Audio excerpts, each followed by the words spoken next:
Is a Google Earth image and basically showing you the Parliamentary precinct, the House of Parliament. According to the South African Heritage Resource Agency, the National Heritage Site Declaration was made on the 7th of April 2014. And look, it's a beautiful building, right? It's a stately Victorian neoclassic facade. It's retained that all over the years. The first building, we understand, and this is all according to the South African Heritage Resource Agency website, the first building was completed back in 1885, and it's nestled in a VOC Company Gardens, which was originally established to supply the refreshment station at the castle. And it goes on to say that the new building was added when the Union of South Africa was formed in 1910 and was used as a chamber of the Union Parliament until 1961. The old chambers were used by the Senate through the Union and the Republic until 1980. Steeped in history, no doubt. We have Lulama Matya, who will come on shortly to give us a sense of what we're talking about and how this building has changed over the years, if that is. And you heard from various members of Parliament as well expressing their concern, certain documents that they fear might be lost. And one of them was Willie Madisha. He was speaking to Atwele Joka a little earlier on and worried about how this is going to affect certain decisions that are going to be made. Let's bring in Lulama Matya, live for us there in Parliament. Lulama, you have a sound understanding and history of Parliament, various houses of Parliament. Talk to us about what we know at this stage. We were told that a roof has collapsed, there's large cracks on the wall. What more information are you learning? Good morning, Blaine. It's the roof of the NCOP. The NCOP is the National Council of Provinces. Parts of that roof, that's what we were told here, has collapsed, but they have managed to contain the fire in the National Council of Provinces. They are now battling a blaze in the National Assembly. The National Assembly is the house where the State of the Nation address happens. It's the house where, when the President of the country comes and answers oral questions, is at. The National Assembly is the house where the legislation of the country is being passed. What normally happens, there are two houses of Parliament, so both of them have bent. It's the National Assembly and the National Council of Provinces. If maybe there's a bill or a particular legislation that is in the House, if it does not require to go to the National Council of Provinces, it is only processed in the National Assembly. But some of the legislation starts in the National Assembly, is approved by the National Assembly, and then goes to the National Council of Provinces. The National Assembly, you see the smoke. If you see the smoke that is coming out now, it's where, as the COPE MP Willie Madisha is saying, their offices are there. Office of the office of the Speaker as well is in the National Assembly. The office of the Deputy Speaker, Lechisa Tsinodi, is also there in the National Assembly. So it's those important figures in these institutions. In this institution, their offices are at. Also in the NCOP, the NCOP chairperson, Amos Masondo, as well as the deputy NCOP chairperson, their offices are there.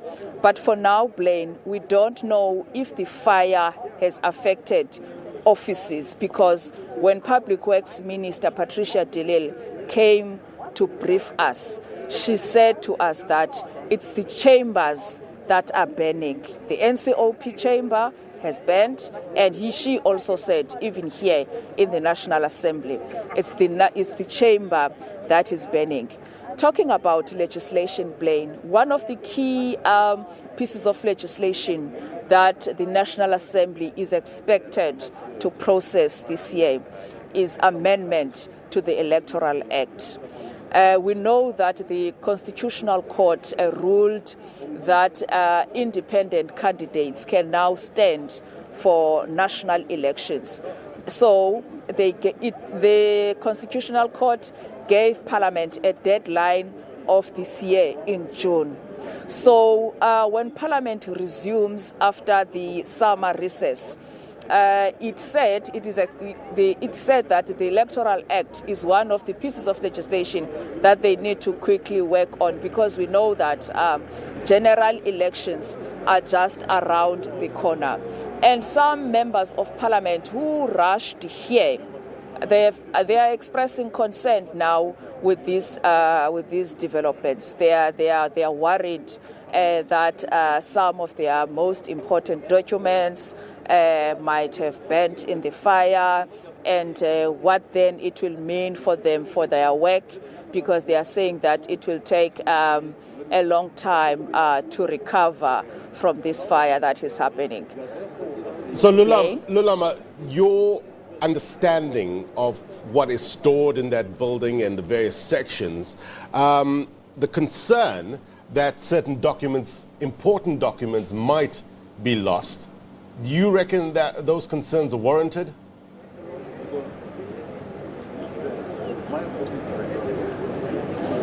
Pardon, Kupe? Do you think that there is anything to be concerned about? You know, the members of Parliament are raising certain issues with regards to certain documents that might have been lost. I want to get a sense of your understanding of where documents are stored in Parliament, your history, your understanding of the history of Parliament, the various buildings, the various sections. You think those concerns are warranted? Well, Blaine, for instance, let's talk about reports that come from government departments and some of the state-owned entities. When they are doing their, for instance, their annual reports, because they report to Parliament, there is an electronic version of it, and also there is a hard copy. And those hard copies are kept in a place here in the National Assembly that we call the dungeon. So if that place is affected and there were documents there, it means they have burnt down. But even though the hard copy has burnt, the electronic version of it should be accessible. The COPE MP, Willie Madisha, spoke about documents that they have that might have been lost in the fire. Well, I assume that he is referring to hard copies. So that those hard copies are affected. But if there's an electronic version of it, then they will be safe. But at the same time, Blaine, this fire happens at a time when Parliament, most of its work, it is doing it virtually. So my understanding would be many of the documents of MPs, especially those who work remotely, are with them at their places, at their homes, in those areas that they work at. It will be those MPs maybe that work here, that come here every day and work here, that their documents will be here. But if they don't have then an electronic version, they only have hard copies, then it means that they have lost that information. Some of the MPs that have rushed here are saying, for instance, they believe that this fire, there's something behind this fire, because they are saying that they were expecting that the Zondo Commission report is going to be handed over officially to the president, and then they were saying that then the president, they wanted that report to come to Parliament, so they had information so that when they interrogate that report, they interrogate it looking at the documents that they have, because they are saying that, for instance, they cannot take it just at face value. They need to interrogate it, compare notes with what they have and what the Zondo Commission had. So now they are saying that they've lost such information. So as to how valid those concerns are, it's a catch-22 situation. It depends. If you don't have a backup for that information, then it means you have lost it. Yep. The other concern, Blaine, is on the 10th of February this year, President Cyril Ramaphosa had called a joint sitting of the two houses of Parliament to deliver the State of the Nation address.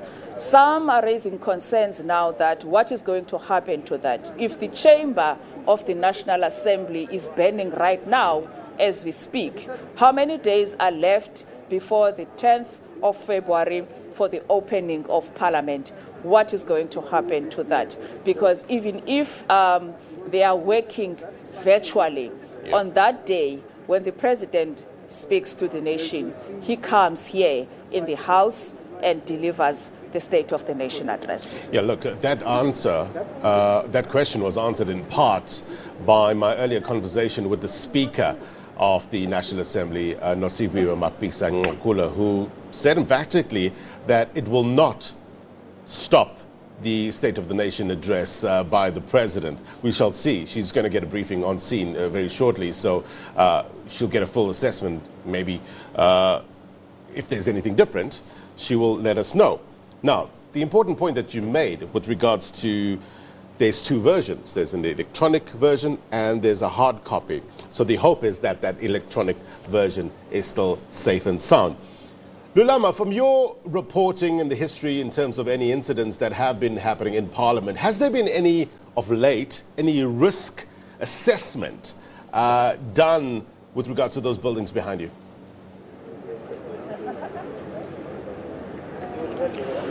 Blaine, last year around March, there was a fire that broke out here in Parliament, but it was not to this extent. It was quickly contained and not much of a damage was done. And it did not impact, the effects of it did not impact on the operations of Parliament, and Parliament continued with its work as usual.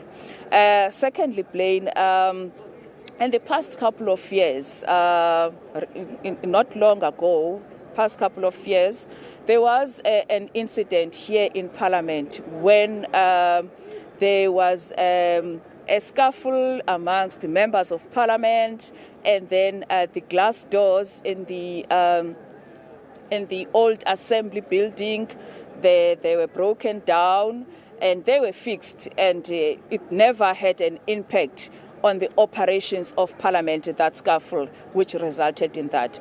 Parliament operated after that as usual, and as they were fixing it, there was no impact on the work of members of Parliament. So it's the first time, Blaine, that we've seen scenes of this nature. Although I'm saying there was a fire that broke out in Parliament last year, it was not to this extent. We're talking here about two houses of Parliament, the two key houses of Parliament. It's not where the support staff, it's not the offices of the support staff of Parliament. It's where members of Parliament are at. So, well, the understanding is that there's going to be, although I'm saying at the same time, they are working remotely, but it will have an impact on especially because Parliament is not only about the committees. Committees, they can sit virtually. They don't have to come here. One of the ways in which Parliament holds the executive accountable is when ministers come and answer oral questions in Parliament. It is when the President of the country comes and answer questions in Parliament. Thirdly, it is when the Deputy President of the country comes and answer oral questions in Parliament. Those questions, whether it's the Deputy President, the President, or ministers, those proceedings, they happen in the chambers, whether it's the NCOP, whether it's the National Assembly, they happen in the chambers. So yes, committees might operate because they operate virtually, but when it comes to those key measures to hold the executive accountable, I think there's going to be a challenge. Instructive reporting as always. Lulama Matya, live for us there in Parliament. Thank you very much indeed for reporting. Stand by, we'll come back to you in a short while. Mike, if you can just put up that shot again, just behind Lulama there. Earlier on when we first came on air, that part, there were thick plumes of smoke covering that facade of that building. So far, it seems, on the face of it, seems to have reduced. So good news in terms of that. But we'll get a quick update from Lulama as well as Atula Joka live for us in Parliament. Quick break.